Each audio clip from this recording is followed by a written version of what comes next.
That's a pipe. You just called Nate Price a pipe. Oh, for the love of God, I'll write pipe on the list of things I can't talk to you about. Well, data pipes. Data pipes. I like regular, water pipes. Right. Those are fine by me. Enough. Hush. Are you in there? Yeah, let's play. Let's play some Magic. James loading ready run up against Watsy Gavin. We're about to disappear. There you see the room, and now you see the match. We are in business with James loading ready run at the bottom of your screen, who has opened up with a Selesnya Guildgate. Gorgeous art as usual. Steam vents on the other side for Gavin. That's going to come into play tapped. Not going to bother taking 2 life for no good reason there. James second turn. Remember, looking to populate. So he wouldn't mind a Call of the Conclave here. Wouldn't mind that either. It's a Selesnya Guildmage. First time around. That seems like a reasonable start. It absolutely does, because it might be a while before Gavin can do much about that as he begins his ramping process with a Signet. Mike Turian is heading back to the room now. He knows he won't need a full 25 minutes on his round clock. So he the can, smile on his face said it all there. Saunters in.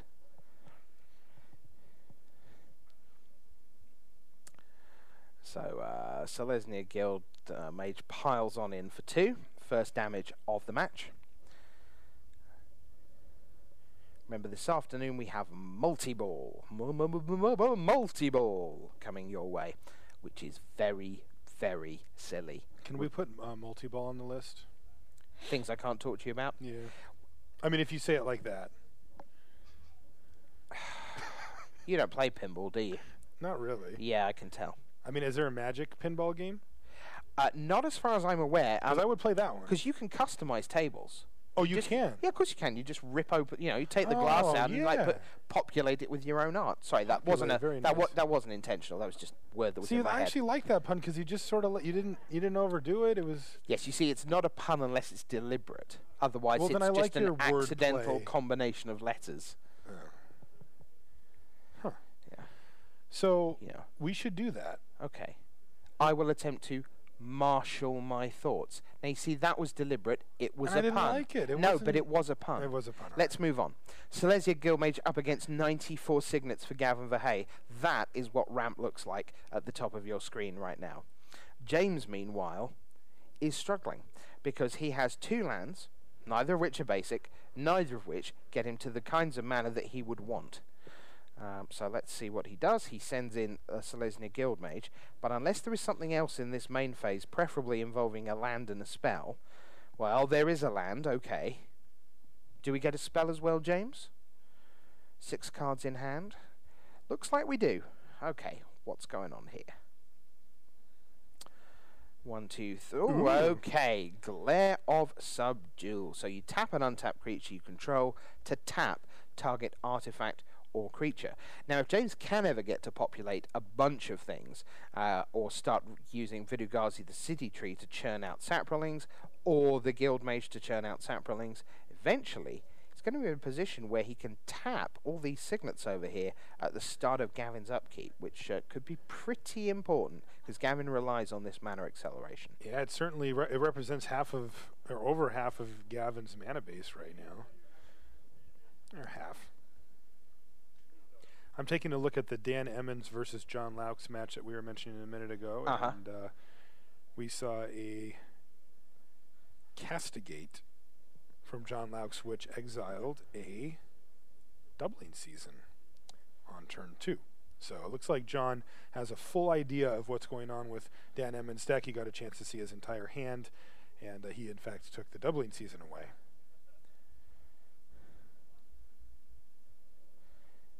All right, Ribbons of Night is being cast, targeting the Guildmage, and that's going to put an end to that. So it looks like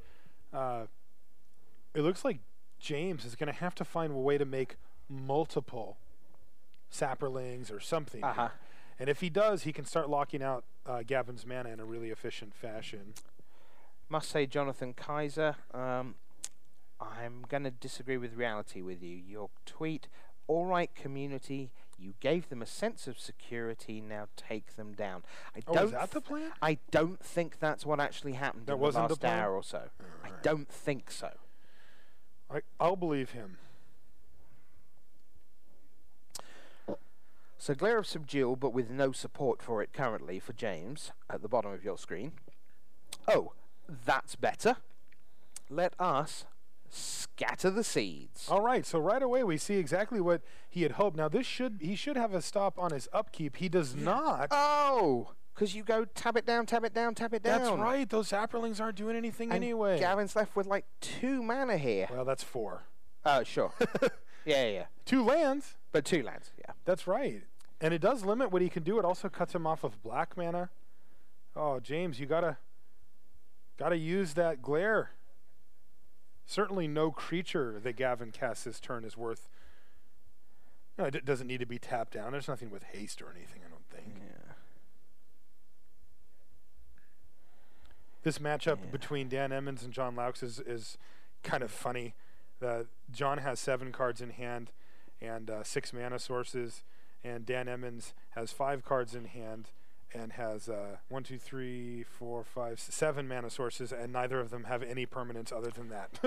Yeah, Emmons will not blink in that. He is very, very good at patience. All right. He will sit there till doomsday. You know what's funny? John is the same way, so they could be staring each other down for quite a while. I think that benefits John Laux's deck just because he has more card draw and big card draw spells like Sphinx's Revelation in his deck, but we'll see. Dan Emmons has very powerful punch in his deck. So now we see a move from Gavin Verhey. It's Desecration Demon. James will not be needing to sacrifice creatures to tap it. He will just be using one of his Saprolings with Glare of Subdual to tap it. And he doesn't even need to do that now since the thing has Summoning Sickness.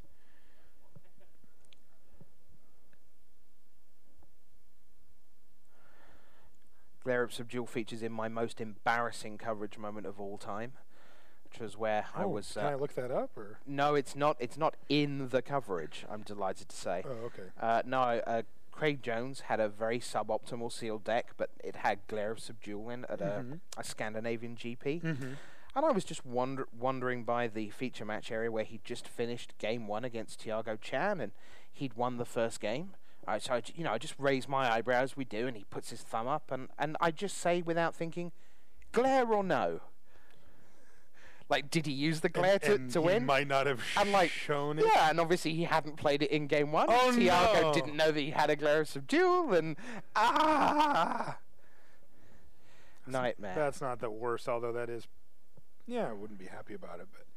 Now, we see that James, again, has failed to use his Glare of Subdual on the 2 Signets. On end step, he did tap down the Demon, however, but he might, these are older cards. James has not been playing Magic for that long. He came back fairly recently, and he might not know that Glare also taps down artifacts. I'm in a similar position to James where I've played a few drafts of old Ravnica block, but I don't have that much experience with those cards either. I kind of learn them as I go and recognize a bunch of them that made it into cubes and such. Sure. I mean, every set is favored by different segments of the community. It's fair to say, I think, that the original Ravnica block was phenomenal for high-level players. Oh, people loved it. Because there were so many clever and detailed things you could do. But it was tough for inexperienced players. I see. Because how do you understand that you are meant to take as many of these things as your first picks and your second pick and your third pick, and it doesn't matter what colors they say on them, and then you're meant to take as many of these as you can, and you take them over angels, and you take them over removal, and then it turns out you can run 14 land, even if you're not aggro. It was a monstrous climb. When I did my first one, and I asked a couple of local friends, hey, what do I do to draft this? And they told me, take the bounce lands. They said take those over everything except for bombs and really, really good removal. I asked them about signets, and they said, you can take signets if you want, but they're not even near as important as the bounce lands. And they said if you get like 4 to 5 of them, you can get you can run like 15 to 16 lands and no problem at all. And I just, man, I got to say, like, I went with it because I trusted my friends, but it's not like that's intuitive. Yeah. So more Saprolings keep coming along here for James. Do you know what? I think we're going to take an executive decision to leave this one alone because there's still 'cause this match there's a lot going on. Marshall, what do you got for us? Let's move across. All right, so I am looking, and now you are also looking at Dan Emmons on the top here versus John Laux on the bottom. And John has cast an Angel of Despair, which took care of Vraska that was wreaking havoc. Now, there's a key card on the table here, a doubling season, and that's going to let Dan Emmons... Oh, another Angel of Despair, though. Now, remember, these are not legendary, and it looks like it's going to target the doubling season, and it resolves. So John Laux with a very powerful play here. Oh, my He's God. got 10 power in the air now. Oh, boy. But we will also notice that there's a Skeletal Vampire. Now, it's got a Faith's Fetters on it. So it can't actually do anything. So the Faith's Fetter, the Skeletal Vampire is essentially just not there, but the bats are, and they're going to attack. I don't know why. John's sitting at 22. I do see a block here from John. Block indicating that he's aware that there's a potential sweeper in the works here. Something that could just clear everything off the board. Oftentimes when you see your opponent make what would normally be a bad attack, it's because they're about to sweep the board. Let's see if there's a Damnation maybe. No, that's not it. Is Damnation in this? Damnation is like planar or something. Yeah. So I don't know. All right, Savage Twister deals X damage to each creature. So this was a sweeper. Wow, that's a powerful card. I haven't actually played with that one before. And it does sweep the board. John will have seen that coming. There's no way he didn't know. And now interestingly, we're right back to square one here, although Dan Emmons has one card in hand and John has two. Oh, Is that the same one? Really? Savage Twister all the way back from Visions, apparently, according to Rashad Miller. No, I call. You're going to look it up? Mirage. It is even older. All right, so John Laux on the bottom here, sitting at 21 with Dan Emmons at 13, although I will say the life totals in particular in this matchup aren't the focal point. These are not aggressive decks that are trying to beat their opponents down. They're much more grindy decks. They're trying to generate advantage on John's side, and Dan Emmons is trying to do something just insane on his side with doubling season and a bunch of broken stuff. All right. We see the 2/5 Wall of Blossoms here come down, draw an extra card for Dan. The 2/5 Defender isn't going to do a whole lot in the matchup, but the draw card's nice. Let's see if John Laux can draw something. I know that John has some really spicy stuff in here to do with all of his mana. I believe he has Sphinx's Revelation in the deck, which would draw him 1, 2, 3, 4, 5, 6, 7, 8 cards. Eek. 9 cards right now. What? 5, 6, 7, 8. Yeah. so that would be a definite goal for John to hit that card. Instead, he just plays another land. It looks like he's just going to pass a turn back. He's currently under no pressure whatsoever, but sitting at 2 cards, he sure would like to get something going. Dan Emmons looks like his 4-color mana base is serving him well here. He's got all the colors he needs, so he can cast whatever he happens to draw. Just to fill you in with Bubba up against Aaron Forsyth. It is 1-0 to Aaron right now, but he is down to 10 life, and he is facing a 1/2 double strike Boros Swiftblade, a 1/1 double strike Fencing Ace, a 2/2 Rakdos Cackler, and a 2/1 Dryad Militant. So right now there is 8 power heading Aaron Forsyth's way, and he is at 10 with an empty board other than a couple of Utopia Sprawls to help deal with mana. So Aaron in trouble in game 2, but has this one to give away before facing a potential decider against Bubba. Couple of other updates. I see that Conley is up a game versus Trick Jarrett. And in a hilarious matchup of Wrong Way Go Back, that's Neil Talbot versus Mark Rosewater. So Mark Rosewater is running main deck Loxodon Smiters. Oh, against the red-black discard deck? The discard deck. Super. Yeah, That's so just lovely. That's got to be really fun. You guys can check out Loxodon Smiter. If something would force you to discard it from your, if something your opponent controls would force you to discard it, you can just put it onto the battlefield. And I'm sure that's happened. All right, so Rich, remember how we mentioned that both John and Dan were extremely patient players? I recollect that. Yeah, they're being very patient players here. They're also just kind of drawing a bunch of lands. I see that that John's going to go ahead and take Ooh. Well, this could be a little bit of an uproar here. So, Bit of action. yeah, John decided to cast Castigate on Dan. In response, there was a Thought Flare, but that's going to mean that the Castigate's going to hit whatever the best card is that's left anyway. I guess Dan thought it's better to have 2 cards than 1. So maybe he just has 2 awesome things, and John only gets to take 1 of them. Yeah. Bubba continues to pile in against Aaron. Aaron, currently defenseless, may have spells. All right, so we see that there was a Skeletal Vampire, which was hit by the Castigate. There's also a Doubling Season and a Wit's End. Wit's End is an interesting card. You can get a chance to look at it here. It's very simple. Target player discards his or her hand, and that actually acts as a finisher in this crazy combo deck. I hope we get to see it go off. If not, I'll explain how it works after. Wow, 2 more of these? All right, so Dan Emmons is just cycling through his deck. He still has infinite mana here, and Dan is down to 1 card in hand, where John's sitting on 2. Neither of which really seem to have anything exciting going on. Well done, community. Bubba Kozinski takes a game against Aaron Forsyth, evens that match at 1 apiece.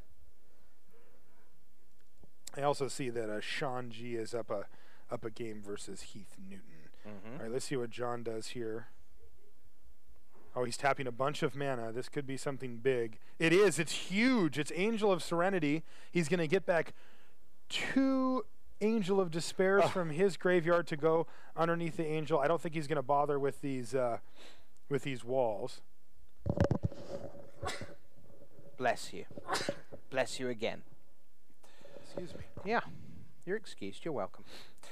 Centaur Healer, by the way, comes down for Mark Rosewater in his next game against Neil Talbot. Wrong way, go back all the way from Australia. And via Hong Kong, where he currently lives with his family. Indeed. A man of the world. All right, Dan Emmons has found Jace, Architect of Thought. He's put him on the stack. John says, sure. And it resolves. He is going to instantly do what we call the mini Factor Fiction. So of the 3 cards revealed here, John is going to separate them into 2 piles, and Dan is going to get 1 of them. I assume he's probably just going to take the Breeding Pools here. The Farseek, oh, maybe he'll take it.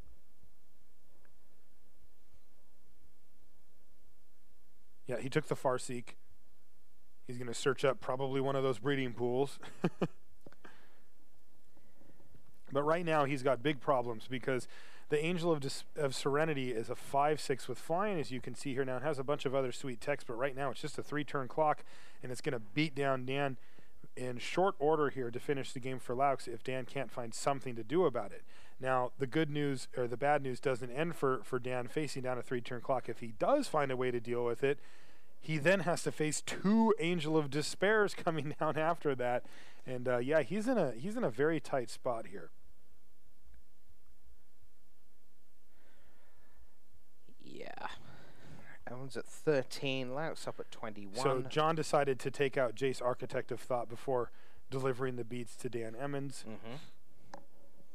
And it looks like Dan has found something. We have a fairly well-developed board here, as you can see, and it is a Doubling Season. Now, this was the last card in his hand. Let's see if John lets it resolve. He does have 3 cards in hand.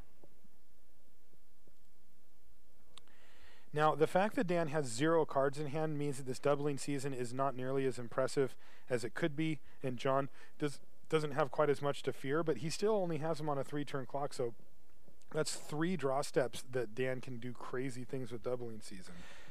Bad news for Bubba, I'm afraid. In the deciding game against Aaron Forsyth, remember that Bubba is playing this Boros aggro deck. Boros Swiftblade is his current only creature. He is already up against a Trophy Hunter and a Trigon Predator from Aaron, and it is Aaron Forsyth, the director of R&D, and the man who pays me most of my money, which is why I think he's so great and fabulous for Magic and very good at the game, one of the best ever, arguably, is currently the beatdown in that one. John did decide to use Syncopate to counterspell and also exile the Doubling Season. So that one did not resolve. John finds a Court Hussar. He's going to play it. It's got Vigilance. It's a 1/3. When it enters the battlefield, he gets to look at the top 3 cards of his library and put 1 of them into his hand and the rest on the bottom. He's also going to keep it on the battlefield as a 1/3 Vigilance. It's not going to do anything in this case. So he's going to just pick one of the top 3 cards. He's going to beat down with the Angel. And that's going to drop Dan to 8 and bring John one of 3 steps closer to winning this game. Dan draws his card for the turn and immediately ships the turn back. John is going to immediately go into his combat step. He's going to attack for 5. It's going to bring Dan down to 3, and it does. And Dan Emmons has essentially one draw step here to find a way to get rid of this angel, and even then it's only going to be a 1-turn reprieve. He's found something. He plays Jace, Architect of Thought. He uses the minus ability. It's going to show Skeletal, Vampire, Farsi, Gruul Signet. The Vampire is going to go into one pile, the other 2 in the other. Dan is going to take the Vampire, and that actually will keep him alive. Wow. All right, so Dan may have stabilized here. Now, if this doesn't resolve, then John Laux should have the game, although Dan will technically still have 1 card left in hand. All right, Skeletal Vampire hits the battlefield. Trigger on the stack. You get 2 guys. All right. Now, one of the things about Skeletal Vampire is you can sacrifice a bat to regenerate it as well. So he can block and regenerate, or he can just chump with these bat tokens. It does basically the same thing. But, yeah, he's going to want to start making bat tokens as soon as possible.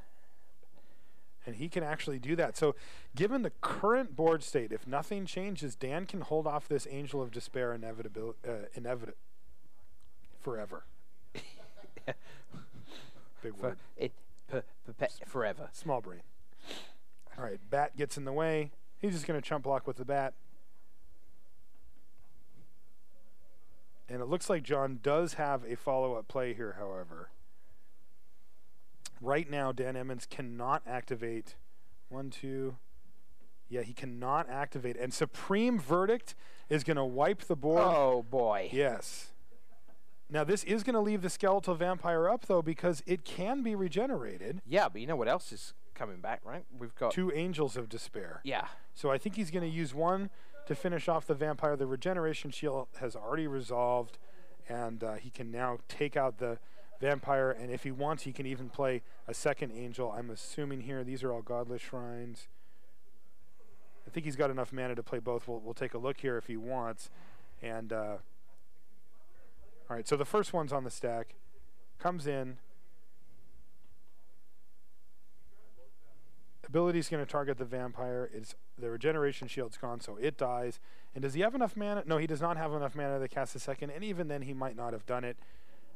2nd ability from Jace reveals 3 mana sources, and I think that's going to do it, and it does indeed. Dan Emmons concedes to John Laux. Okay, let's take you very quickly across to Mike Turian against Jackie Lee.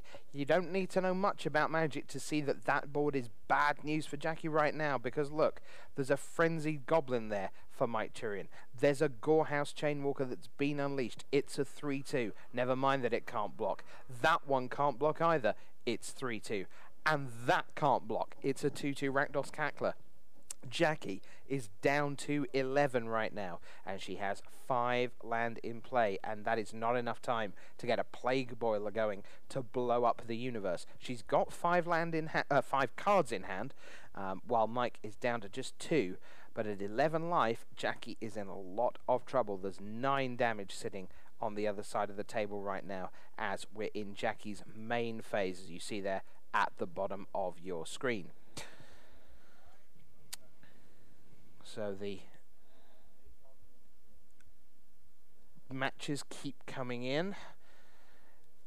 With Turin here 1 up. James and Gavin still locked. John Laux against Dan Emmons just finished their first game. I see an update that Conley Woods has won his match versus Trick Jarrett. Okay.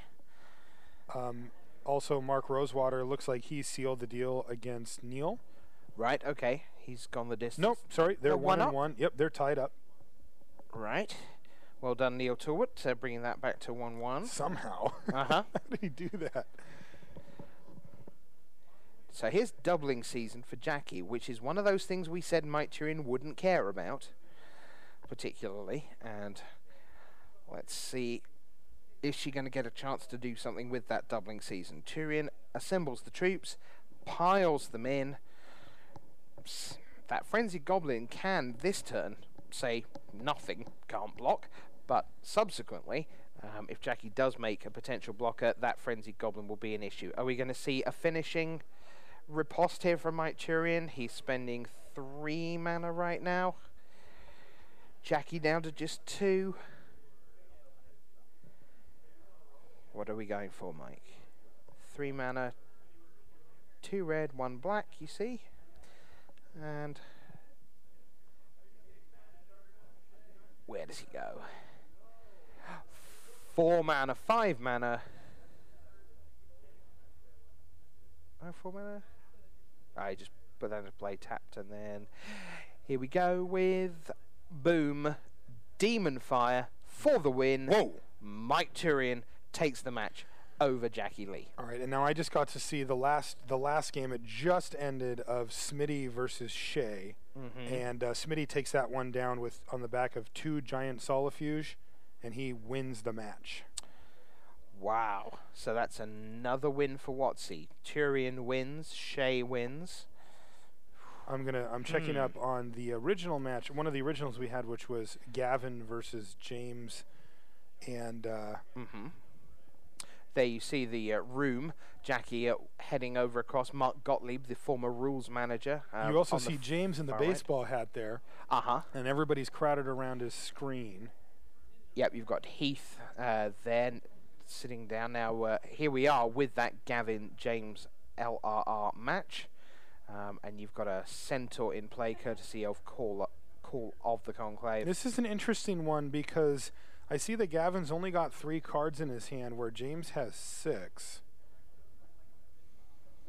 Maybe there was some mulliganing here. There's a Wayfaring Temple now. It's only a 2/2, but if it does get to hit even once, there's going to be Centaurs abound. Yeah, Centaurs are plenty. All right, 1, 2, 3, 4, 5. Probably a Ribbons here. It is a Ribbons of Night. It's going to take out the Wayfaring Temple. And it's going to draw Gavin a card. So this Centaur is on duty now. It's also going to gain Gavin 4 life, so he's back up to 21. And even though he's only sitting on 3 cards to James's 6, it looks like James, if he can continue to present threats over and over again, might be able to present enough of an army to overtake Gavin's control deck here. In the decider of Neil Talbot against Mark Rosewater, wrong way go back, Neil Talbot has got Lizolda the Blood Witch down. That's 3/1, and has the opportunity to sacrifice creatures to deal 2 damage to target creature or player, and depending what color they are, it gets to draw a card if the creature was black, and so on. So potential there for him. He's just cast Rakdos Orgmage as well. All right, we see Repeal from Gavin just as a blue mana, draw a card, take care of your Centaur. That's pretty good, especially since it did cost James an entire card to make. And it looks like there's going to be a Dreadbore on the Guildmage. So Gavin has completely cleared the board, and he continues to develop his mana. If he has any way to draw, a bunch of cards to kind of refill his hand, he should be able to make short work of James here, as James has not been able to keep enough threats on the battlefield. There's a Celestia Charm on end step, which is going to make a 2/2 Knight with Vigilance. It is also a token, so he is continuing to apply some amount of pressure, but it's just not that much, as Gavin's still at a very healthy 18 life.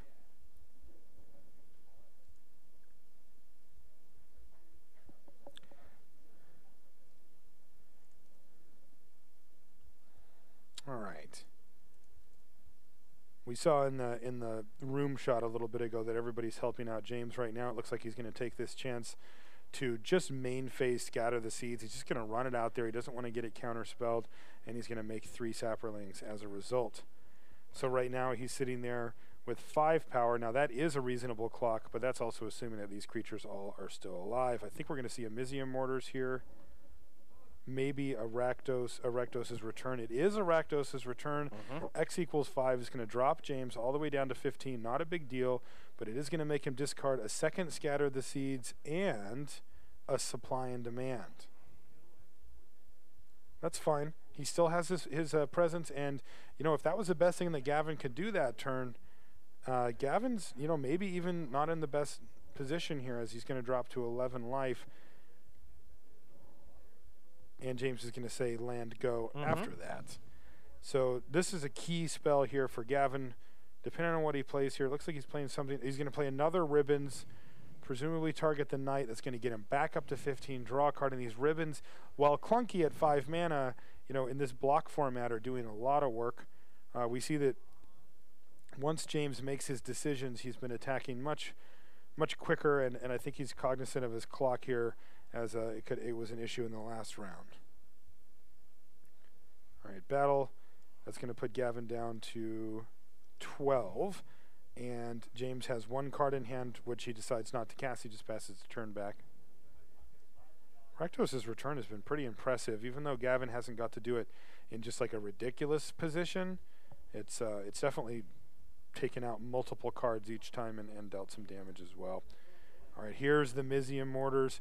That's going to finish off the Saprolings, and it's going to leave James with no board presence and 1 card in hand. As he untaps, he's going to draw another and hit 2 cards in hand, but he just has no pressure on Gavin. Gavin sitting with 2 cards in hand.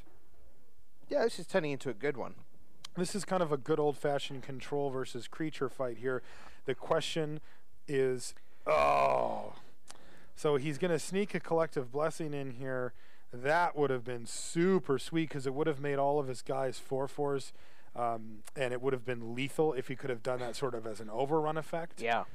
It also would have kept like his Knight alive from the Ribbons, that kind of thing. But it's a 6-drop. You don't get to do that before you cast your creatures, but it does make almost any creature draw. Like this one right here is now a 2-turn clock, and this was just a very, this wasn't exactly the best creature in his deck, just as a 3/3 for 2, but boom, it's 6/6 all of a sudden for only 2 mana. Yeah, things are looking pretty good for James. He's going to repeal the Collective Blessing? Is that what's happening here? I didn't even get... Sure, he repeals the Centaur. He did not. Okay. He must have a...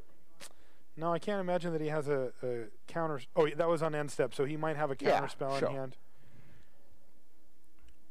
The Collective Blessing is a big issue for Gavin's deck because it makes just any creatures, really any creatures or tokens or anything that James draws that puts a creature on the battlefield just horrendous for Gavin. So he's very concerned about getting rid of that. He's going to play a Rakdos Signet, and he's probably just going to ship the turn back here. Nope, he's tapping more. And this looks like another Rakdos' return. Wow. So away goes the Collective Blessing. Yeah. Yeah, and whatever else James happened to have in his hand there. It was a counterspell of sorts. It was the old bounce it and then get rid of your hand. He also had an Azorius Chancery there. And another 5 life is gone for James. But he does still have the Centaur. Yeah. Which Gavin allowed him to keep. He decided that the Collective Blessing was a bigger threat, and if he couldn't find an answer to a 3/3 token in 4 turns, well, fair enough. I agree. I think we're going to see another Rakdos. What is going on here? This is another Rakdos' return? Yeah, do you reckon? This is going to be the 3rd one? Here we go. It is another one. Now, this is not lethal. That was not 10, I don't believe. No, it was 7. Yeah, James at 3. Discards a forest here, and James is all the way down to 3. He's facing down Gavin on 9. He's got him on a 3-turn clock. Gavin has 2 more cards in hand, and you got to expect that Gavin has the win in his hand if he's making a play like that. Collective Blessing again. Collective Blessing is going to bring Gavin down to 3 apiece. So Gavin has to find a way to either kill his opponent or take care of that Centaur right now. Here we go. Time for the first drum roll of day 2. Oh, he's already tapping mana. Is this going to be... Not another one, surely. Not another one. Return. Number 4. Here we go. It is. I can see the little mana symbols counting down as we speak. Oh! Rakdos' return finishes off James. Nothing like the 4 Rakdos return plan. Yeah, that's not a plan, actually. You know that's not a plan. Now, I believe that's actually the equalizer, though. I think that Gavin and James are at 1-1 now.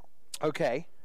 I'm going to take you across to Mark Rosewater against Neil Talbot. This has turned out to be really interesting, this one. We thought it might be a little bit unfair, the fact that Neil was trying to make Mark discard all the time, and that Mark had these things like Loxodon and Smiter that would just go, oh, thanks for that.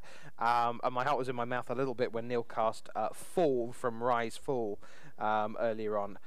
In one of these, and yeah, that kind of made a little bit of a difference as you're sitting. I'm going to discard these two cards at random, but it turned out they were just planes. But where we are now is we are tied, and we're heading into Game 3. Mark with Precinct Captain, Watchwolf, and Dryad Militant there at the top of your screen. Neil at 18 life has Lizolda the Blood Witch, and looks like we're going to see Selesnya Charm action going there to give the Precinct Captain +2/+2 and Trample. So that will then take out the Rakdos Orgmage, which with First Strike has largely been keeping Mark at bay here in Game 3. The good news for Neil, who's now at 14, is that he has this Abyssal Nocturnus, so whenever an opponent discards a card, it gets +2/+2 and Fear, so there's a little bit of value to the discard there. And Lizolda the Blood Witch continues to be on the battlefield, which it's been ever since turn 3, where if you sacrifice a creature, Lizolda deals 2 damage to the creature or player if the sacrificed creature was red, and you draw a card if the sacrificed creature was black. So, and there you see another Lizolda the Blood Witch going away, and that is going to deal 2 to Precinct Captain to kill it, and will also draw a card, because Lizolda, of course, both black and red. So terrific value for Neil with that one. He's going to sacrifice Lizolda in order to get that Precinct Captain off the board, because the Precinct Captain, if left unchecked, whenever it deals combat damage to the player, you get a 1/1 soldier, and that's exactly what Mark wants. So now we see Rakdos return, X equals 2. We've just seen it all over the Gavin Verhey match, because Mark will discard both his remaining hands, which turned out to be forests. The ability from Abyssal Nocturnus will send that up to a 6/6 Fear creature. Now, whether he actually wants to go in at that point is debatable. Just depends what his last 2 cards are. Let's see whether he turns that Abyssal Nocturnus sideways. He is going to. He's going to drop Mark to 12. Reminder that Conley Woods has already won in his match for the community. Smitty has defeated Shay Hall by 2-0. That is Shay's first defeat of the Community Cup. And Mike Churian has won for Wizards. We know that. I see Sean G beat Heath. Aaron Forsyth was victorious over Bubba. And I am right now looking at the John Laux versus Dan Emmons match again, keeping an eye on it. Okay. There's definitely some interesting things happening here. Right. Although it's a little more of what we were seeing before, to be honest. Mark is piling in for 6 damage, which has put Neil down to 8. He untaps now with his Abyssal Nocturnus that can block. He adds an Izzet Guildmage to the board, so he's back to 2 cards in hand. One presumes he will not now go in with Abyssal Nocturnus, unless he has a very secure plan for afterwards, because right now this is a race he is not winning. Oh man, there's a key card on the stack here with Dan Emmons putting Wit's End on the stack. So that would make John discard his entire hand? Correct, versus John, but John happened to have the Syncopate to prevent that from happening. Now I will note also that John had 7 cards in hand at the time.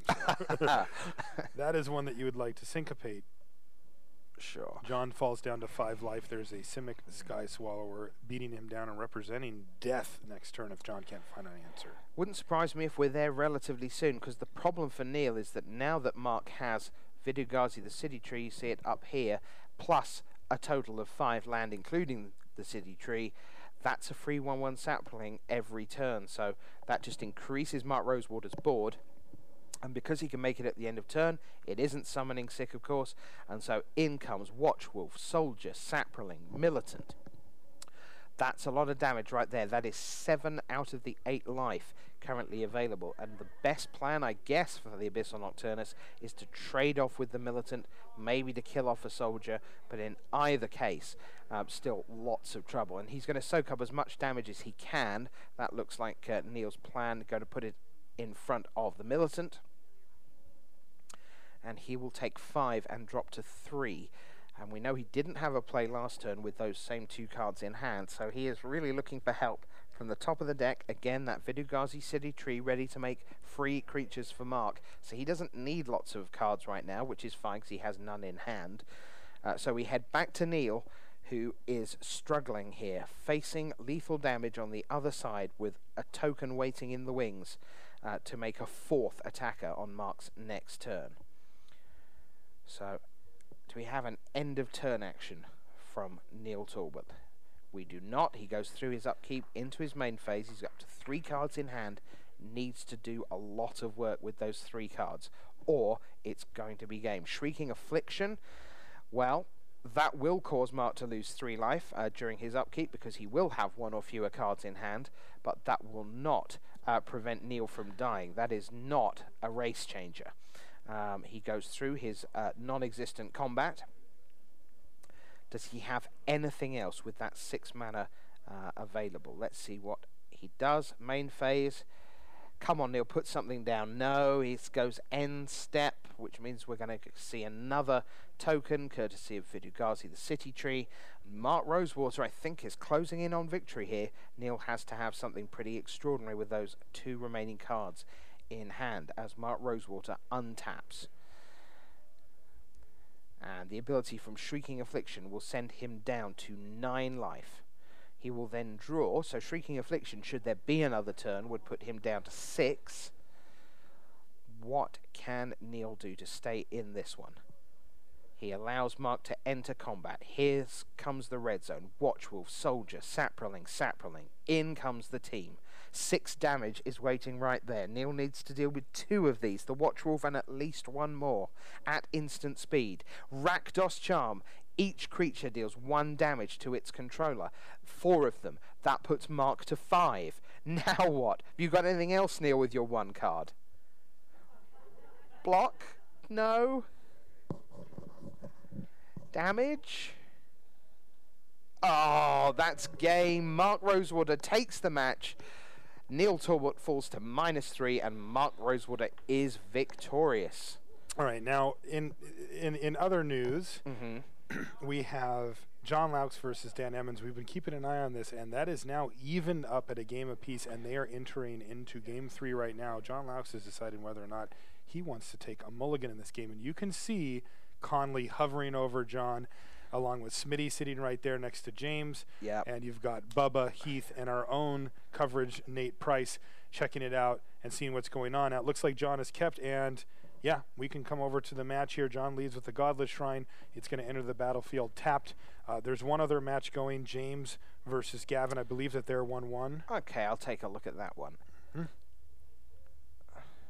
Looks like this round has been a little bit more evened up, but there's going to be some action here, as I think we're going to see some pretty quick play, as both players have a reasonable amount of time on their clock, but it is a consideration for both of them, so they need to make sure that they play at a quick pace. Speaking of quick, Dan's off to a quick start with a Farseek. He's going to grab an Overgrown Tomb. That's going to help give him. Remember, this is a 4-color deck, so any of these Farseeks really help him out. All right, John has an Orzhov Signet, similar to a Farseek in that it's fixing his mana and also ramping him. He plays a second Orzhov Signet and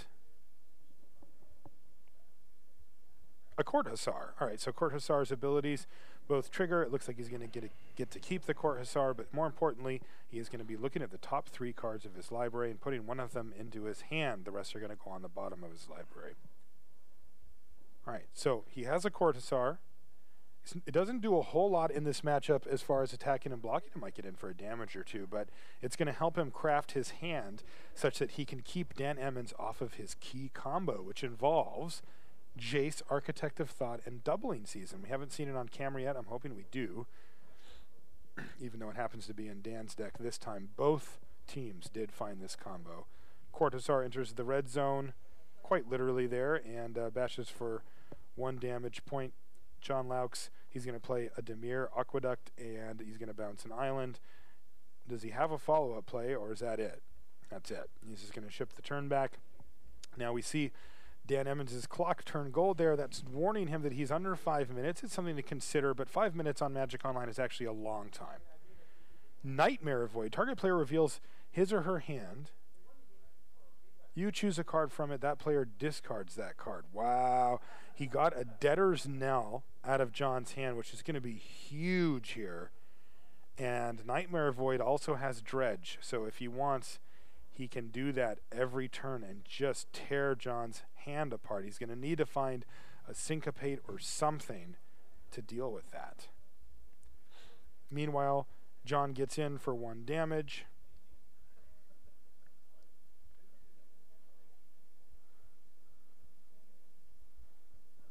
And he's trying to think. He's got to be aware that that Nightmare Void could be coming back at him, and he's got to figure out a way to play around it or to give Dan the least chance of doing anything. Now, John just passes a turn back. He's got 3 cards in hand, and we did not see the Nightmare Void dredge this time, so it looks like Dan Emmons has something else he'd rather do this turn.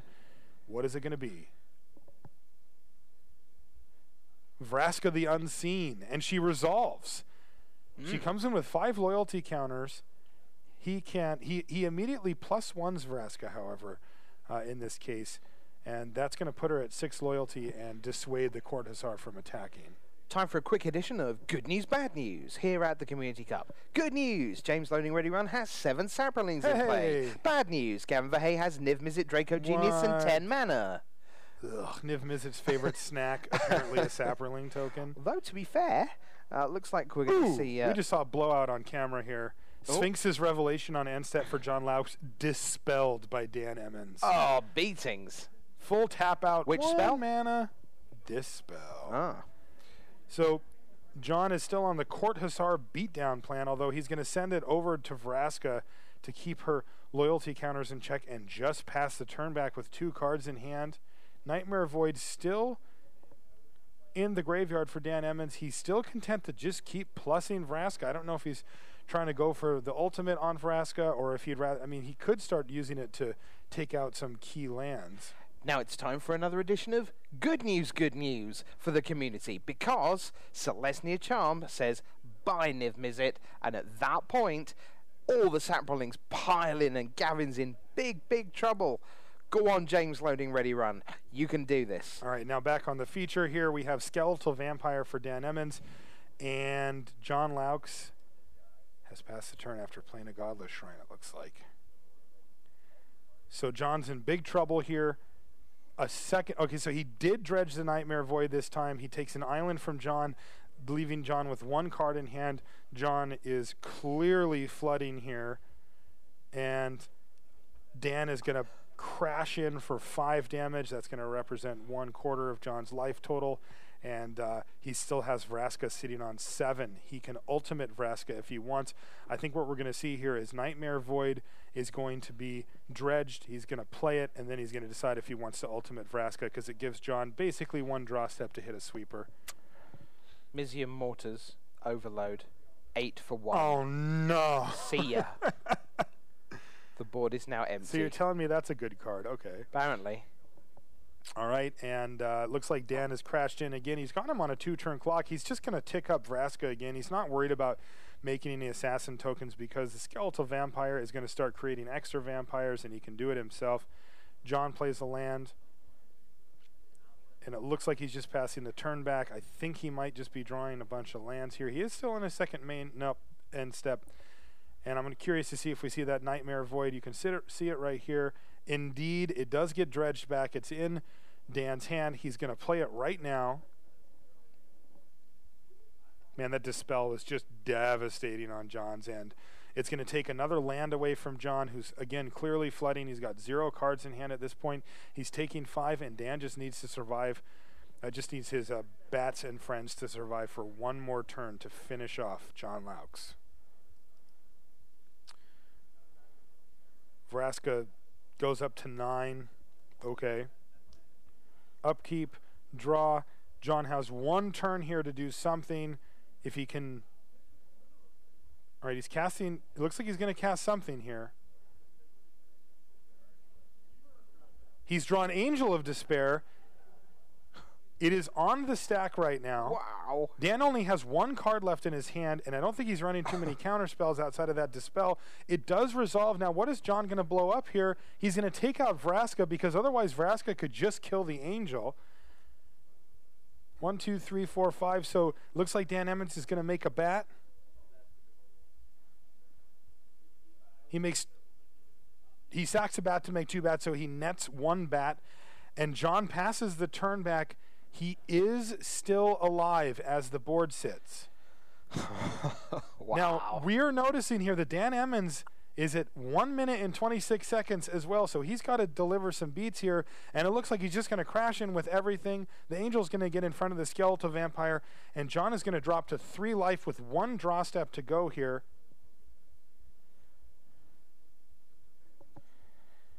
All right, so he did use 1 bat to regenerate the Vampire. That still, it does represent lethal. He's going to get to make a bat and attack with everything, so John needs to draw something here. He's got 1 card in hand. And on end step, well, it's actually still John's second main, but essentially his end step, 2 more bats come into play. These are going to be lethal if John doesn't have some way to either gain some life or kill something right here. Everybody's crashing in. Does John have it? He's got 53 seconds left on Dan's clock. He's going to make the block, and he is dead. He's going to show his last card. It was an Azorius Guildgate. We can see it right here. So John, sadly, drew too many lands. Now, how are things looking over on the other match? So after that 8-for-1 Mizium Mortars, we see had a red clock. We had a 10-point Rakdos' return? return. Oh my goodness. Since when Gavin has been watching the clock dwindle away. There's a repeal for that 1-1 Wayfaring Temple. James has 9 seconds to left. This is no Billy Moreno excitement moment. This is watching the end. So Gavin Verhey is going to be victorious in his match as well? He will be victorious, yes. Wow. You know what that means? Oh, man. I'm looking at the scores again. Wow. Yeah. I mean, it is their house. And the community team came into their house looking to pick a fight. And I think we can see what happens when you do that. We get a very confident strut and thumb up from Dan Emmons. Oh, yeah. It was one of those. It was borderline wink in the gun, you know. He didn't quite bring out the wink in the gun, but he gave us just the, thumbs up. And there is a Rakdos return to with say 5 seconds left. Let's not to make it official. Yeah, let's just put you actually in the bin. So that's what's happened there. There is the room. Gavin is like, oh yeah, there we go. On the very far side, you see him as the sordid Watsy folk walk away. John Laux slumped at his laptop. He's probably looking over the decks and figuring out what he could have done differently. Now, we did see that he just drew too many lands. I got a chance to talk to Trick Jarrett very briefly after he beat John, and Trick said that John only played 6 spells over the entire match. Oh, super. So maybe too many mana sources in the deck. Maybe it was just variance and he didn't quite hit the cards he needed to. We won't really know. But John 0-2 in constructed.